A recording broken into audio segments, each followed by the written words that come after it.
আসসালামু আলাইকুম রহমতুল্লাহ। আজকে আমরা দেখব পাখি কি ধরনের ফল, বাগানে কি ধরনের ফল খায়। বাগানের সাধারণত সবচেয়ে বেস্ট কোয়ালিটির ফল, যেগুলোকে আমরা বলি গাছ পাকা ফল, সেই ফলটাই কিন্তু পাখি খায় এবং সম্পূর্ণ রোগমুক্ত যে ফলটা।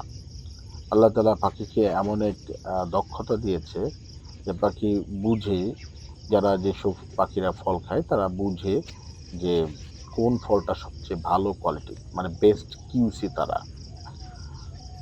তো আমরা যে আমটা এখন কাটছি, এই আমটা হচ্ছে আপনার কৃষি গবেষণা থেকে আনা চারা, বাংলাদেশ কৃষি গবেষণা থেকে আনা চারা।